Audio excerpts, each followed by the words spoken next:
All His Pretty Girls by Charlie Cox. Chapter 1. Thursday, March 20th. The woman didn't feel right. She wasn't getting enough oxygen, and she was certain she was being smothered. Sharp spasms tore through her stomach with every breath she attempted to take, and what was that in her mouth? Her entire body felt weighed down, as if a ton of rocks had been substituted in place of her comforter. Not to mention the fact she was so cold that even her bones seemed to be chattering. Wherever she was, it wasn't in her nice, cozy bed, covered in her warm, comfortable blankets, and surrounded by her down-filled pillows. She tried to open her eyes, but they refused to cooperate for more than a second, and even then she was surrounded by darkness. She reached out her arm. It was so heavy, like someone had infused her blood with liquid steel, to grab onto something, though she didn't know what. She really needed to sit up and figure out where she was, but when she tried, she realized she couldn't separate her legs. The tightness in her chest manifested as she tried to remember if she'd been in an accident. A brief image of fists raining down on her body as a foot kicked out in anger flashed in her mind, and an overwhelming sense of dread made her go numb. She whimpered as memories flickered, coming at her in lightning speed. She squeezed her eyes shut, hoping to escape this nightmare, praying sleep would drag her back under. "Are you sure no one will find us back here, Jack?" the young woman asked the man she'd met a few nights ago at the bar her cousin owned.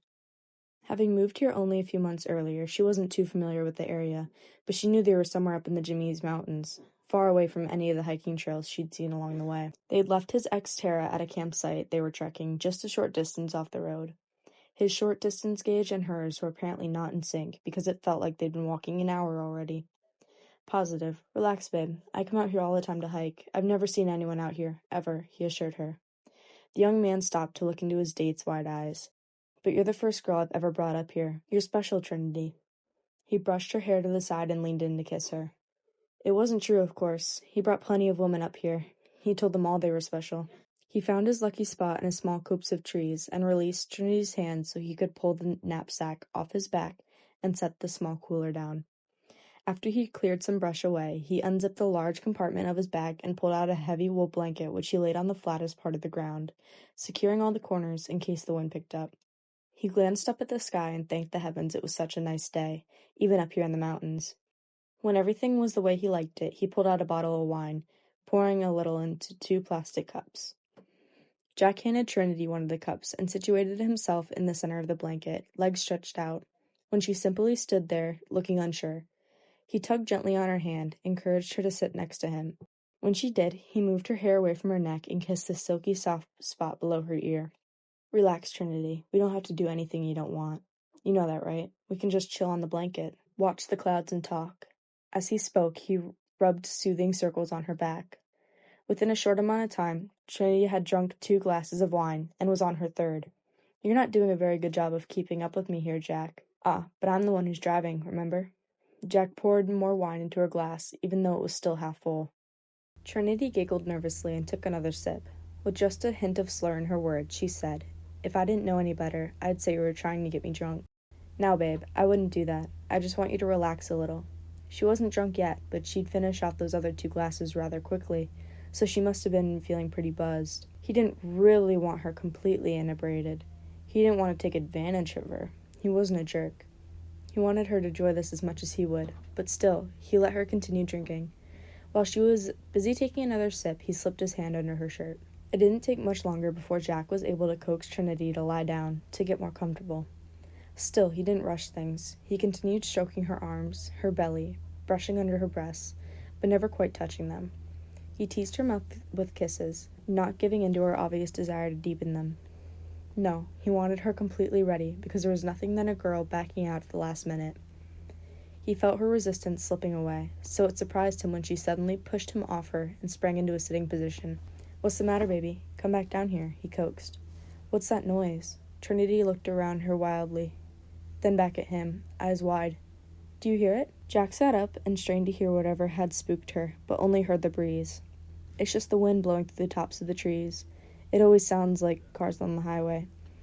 "Oh, no, not that." Trinity cocked her head. "That, listen, it sounds like, I don't know, like someone else is out here." He sat up and laughed, nestling his nose into her hair. "Baby, trust me. There's no one else out here." He tried to ease her onto her back again. Let's just... Trinity pushed him away. No, seriously, Jack. Listen. Just be quiet a second. She kept her hand up to ward off further advances. Jack swallowed his irritation and did as he was instructed. He listened. He still didn't hear anything. It was probably just birds singing in the trees or some type of animal stomping through the brush. Something intent on leaving them alone, as long as they left it be. Regardless, he sure as hell wasn't going to tell her that, because he didn't want her freaking out about other kinds of wildlife lurking about. He moved his legs and winced a little. His pants were too tight. He groaned. He was so close. Then he heard the sound, too. It was a strange noise, unlike any animal he'd ever heard. It was more of a muted gurgling, almost. He listened more closely to get a better idea of which direction the sound was coming from. East. It was coming from the east. He stood to get a feel for how far away the person was, and he was suddenly convinced there was definitely a someone, not a something, out there. He held his hand out for Trinity and pulled her up, but released her as she struggled to rehook her bra and untwist her shirt. When she finished, she stepped forward and squeezed his arm with a grip tighter than he would have thought she was capable of. "You hear it too, don't you?" she whispered. Jack nodded. He put his fingers to his lips and tilted her head. There it was again. He glanced at Trinity, walked over to his knapsack, and pulled out the hunting knife he always carried with him. A gift from his father. He cringed at Trinity's gasp. "What the hell is that for?"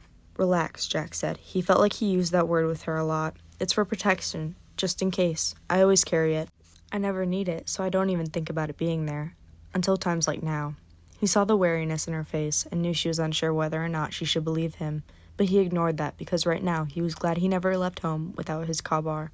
The sound came again. Trinity tucked herself closer to his side. "Stay here," he ordered. "I'm gonna take a look. It might be a wandering bear or something." He didn't believe that for a second, and he'd already forgotten about his plan not to mention wild animals. "I'll be back in a minute." "You're kidding, right? I'm not staying here. No freaking way. I watch horror movies. I know what happens to the person who stays behind. Yeah, not gonna happen. I'm coming with you." He started to argue, to tell her she'd be safer here, not to mention she'd be closer to the truck in case she needed to make a quick getaway. No one else was ever up here, so he kept his keys hidden under the back seat's floor mat, but instead he nodded. He didn't really want to be a hero anyway, not his style. "Yeah, okay, sounds like it's coming from over that way. Just stay behind me, and run if I tell you to, okay?" He didn't want to be a hero, but he wanted to sound like one. Trinity nodded, and the two set off to find out what was making the noise. They walked quietly into the trees, pausing every few seconds to listen.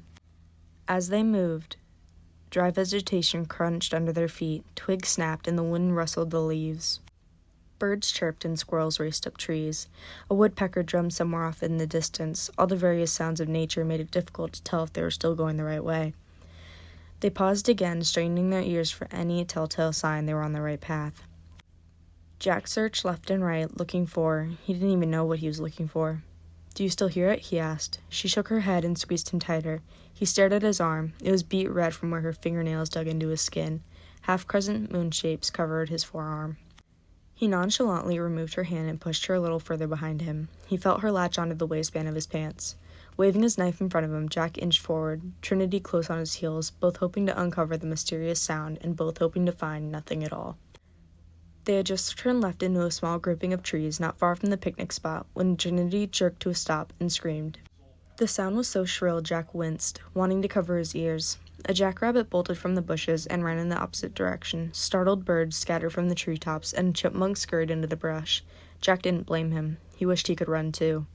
He crouched and brought his knife up in a defensive motion, rotating his body left and right. Trinity pointed down, her hand covering her mouth. She continued screaming, but the sound was more muffled. He moved her to the side so he could see what she was pointing at. An arm, red and covered in wounds, stuck out of the natural trench, covered with sticks and leaves, resembling a grave someone had forgotten to finish filling in. They had almost tripped over it. "Shh, stop screaming," he hissed at Trinity. When she finally pulled herself together enough to stop, and the unattractive sound coming from her mouth, Jack whispered, "I'm gonna look. Wait here." Trinity nodded, but she kept hold of his pants and inched forward with him. He figured that since her body quivered so much, she probably couldn't feel his own body trembling. When he was close enough, Jack moved the top limb out of the way and poked the arm sticking out. Nothing happened. He crept closer. He started to uncover some of the brush, moving more quickly as he did. When Trinity was helping him move the twigs and leaves, both of them glanced every few seconds at the arm. Jack didn't know what he expected it to do, but still, he couldn't look away for long. He probably watched too many zombie movies. Tangled yellow strands of hair began to show through the pile of colored, full damp leaves. Lank was the word that came to mind. When the gurgling noises stopped, Jack worked more quickly, tossing handfuls of leaves behind them, and then finally shoveling with his hands. Trinity had stopped helping and moved back, her hands again covering her mouth, her eyes so wide he thought they'd pop out of the sockets. His hand hit something solid, a woman's head. Her eyes were closed, the parts of her body that showed covered in bruises. Jack worked frantically to uncover the rest of her. It wasn't long before he realized the woman was nude. Cuts, deep and long, covered her entire body. Her face was red, along with a myriad of other colors, and swollen. Her wrists and ankles were purple and raw, the skin torn in several places. Jesus, Jack shuddered. The abrasions on the woman's wrist reminded him of the wolf that had been snared in one of his father's steel traps. The wolf had gnawed almost completely through its front paw trying to get loose when his dad, using a lawn-handled lever for just such a case, carefully sprung the steel trap, releasing the wolf. The wounded animal looked back at Jack and his dad as if to thank them before limping off. And just as he had back then, Jack held his breath, scared of what might happen next. He looked over to Trinity and then wished he hadn't. She's facing away from him, throwing up. He averted his eyes, not knowing where to focus. He fought against the instinct to look at the body again, but it was like a train wreck. He couldn't stop himself. One of the branches brushed Jack's leg, snagging on his jeans. He glanced down to move it away. He shrieked, jumping back. The hand sticking at the brush was clasped onto his pants. The gurgling sound started again, and he jerked his gaze back up to the woman's battered face. Her swollen eyes were small slits, but open now, staring vacantly right at, or rather through him, reminding him of his blind uncle who stared directly at people, though he couldn't see. Embarrassingly, a small scream burst from his throat before he could stop it. His heart took off at a gallop, and he sucked in so much oxygen he became lightheaded and was afraid he might faint. He slowly backed away, not paying attention to what was behind him. He tripped over a tree stump and stumbled, falling, his legs splayed in front of him. One foot touched the woman's outstretched arm, and he scrambled backwards. Jack had forgotten all about Trinity until she was suddenly by his side, trying to help him up. The woman's arm twitched, touching the exposed part of his leg where his jeans had inched up, and a gurgling sound escaped her throat. Shaking, he leaned in to try and make sense of the woman's incomprehensible babble. A breath of sound escaped her lips, and this time Jack understood. Help me.